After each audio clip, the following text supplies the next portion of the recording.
수요일을 우리가 맞이했습니다. 오늘은 역대상 2장 18절로 55절의 말씀인데요.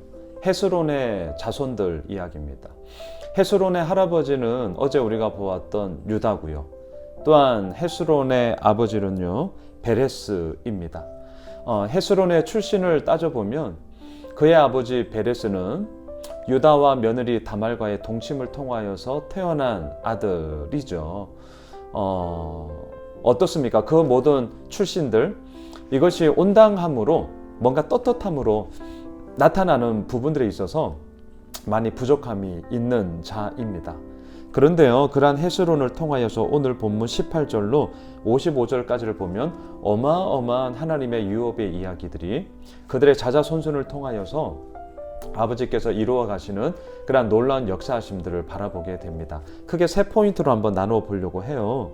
18절로 24절까지를 보시면요, 갈렙, 헤스론의 아들 갈렙, 그리고 그 갈렙의 후손들의 얘기가 나오는데, 특별히 이 후손들의 이야기 속에서 훌과 부살렐을 우리가 찾아볼 수 있습니다. 훌 하면 생각나는 사건이 있죠. 아론과 훌, 아말렉과의 전쟁에서, 출애굽하는 여정 가운데 아말렉과의 전쟁에서 모세가 두 손을 들면 승리를 거두고 있고, 기도하는 손이 떨어지면 또한 뒤로 분리하게 되고, 이러한 상황 속에서 한 손은 아론이, 한 손은 훌이 그의 손을 잡고 함께 기도의 자리를 지키지 않았습니까? 그때의 자손이 누구냐? 이 오늘 헤스론의 아들 갈렙의 후손 가운데 그 훌이 있었다는 거죠.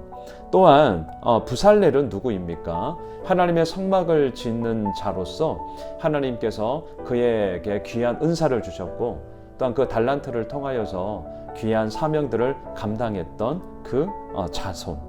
자, 무엇을 우리에게 첫 번째로 보여줍니까? 그들의 오늘 주제이기도 한데요, 우리들에게 있어서 탁월함이란 뭔가를 큰 성공, 뭔가 탁월한 성취들을 이루는 것이 아니라 정말 특별함이란 뭐냐?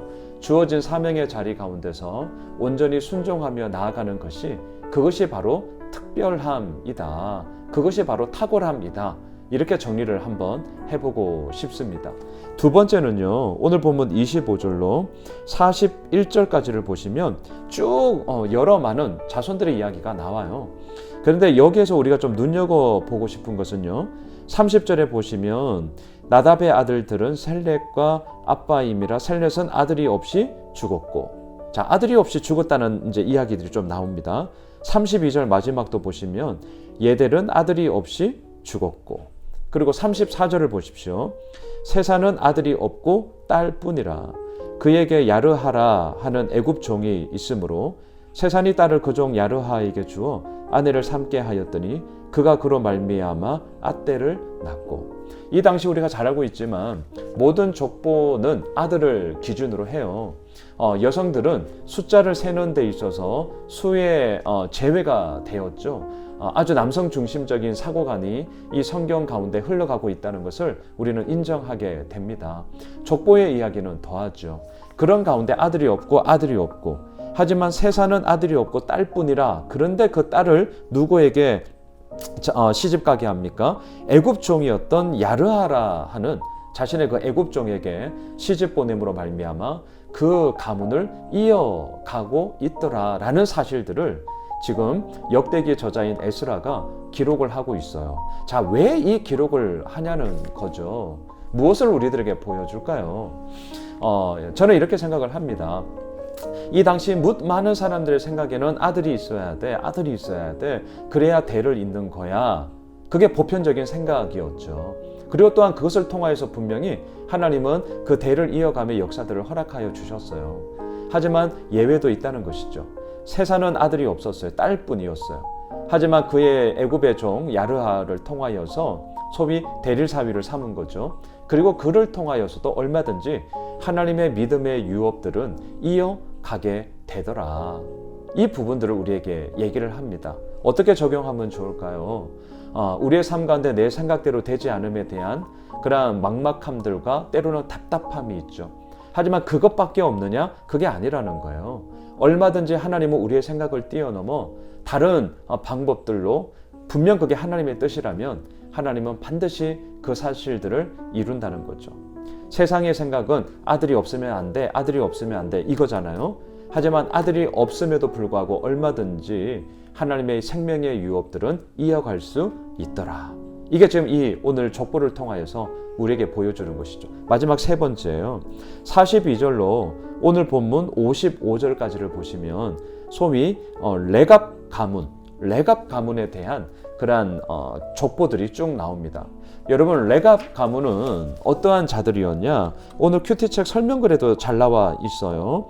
엄격한 금주, 술을 먹지 않음을 통하여서 자신들의 경건 생활을 철저하게 유지했던 자들입니다.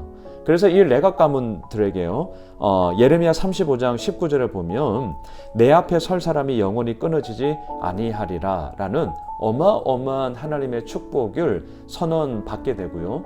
또한 그 선언을 통하여서 이 레갑 가문의 믿음의 과업들이 엄청나게 견고함 가운데 이루어져 나아감들을 보게 됩니다. 여러분, 이 오늘 본문에서 나오는 이 헤스론의 자손의 이야기, 지금 크게 세 가지로 포인트로 보았어요. 첫째, 훌과 부살렛, 갈렙의 아들들의 이야기죠. 두 번째, 세산의 딸, 아들이 없지만 딸을 통하여서도 믿음의 유업을 이어가게 하시는 하나님. 마지막 세 번째, 엄격한 경건 생활을 통하여서 자신들의 삶에 주어진 은혜들을 쏟아내지 않고 오히려 더 담고 더 자손들에게 흘려보내고 있는 레갑 가문의 이야기. 자, 이게 뭐냐고요? 다시 한번 정리할까요? 탁월함이란 뭐냐? 특별함이란 뭐냐? 뭔가의 큰 성취를 이루는 것이 아니라 우리에게 주어진 삶의 사명의 자리 가운데 온전히 순종하며 가는 것이 탁월함이요, 그것이야말로 특별함이다라는 것을 우리들에게 아주 강력하게 선언하고 있는 것이죠. 오늘 수요일 하루를 우리가 시작을 하면서 이 아침에 이 말을 꼭 우리의 마음에 새겼으면 좋겠습니다. 다시 한번 반복할게요. 탁월함이란 특별함이란 뭐냐고요? 큰 성취를 이루는 것이 아니라 이미 우리들에게 허락하여 주신 사명의 자리에서 온전히 순종함이 바로 특별함이고 탁월함이라는 사실. 저도 오늘 하루 그 자리 앞에 온전히 서고자 합니다. 또한 오늘 수요 저녁 랜선 수요 예배가 있습니다. 우리 밤 8시에 함께 만나길 원합니다. 하나님을 예배하고 찬양하고 말씀과 기도를 통하여서 우리가 드리는 이 시간이 정말 주님 앞에 큰 은혜, 또 주님의 큰 기쁨이 될 거예요. 오늘 하루 힘내시고요. 또한 저녁에 우리 랜선 예배로 함께 만나겠습니다. 감사합니다.